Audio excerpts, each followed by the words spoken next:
Шварценеггер. Как Шварценеггер, короче.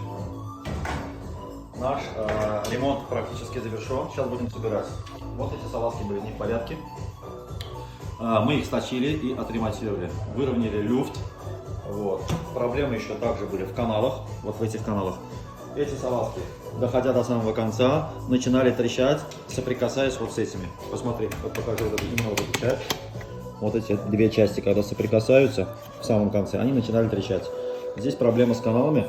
А все потому, что люди не пользуются люком. А когда спрашивают, что гадаешь, люку istifadə eləmirsən, deyir, hə, istifadə eləmişəm.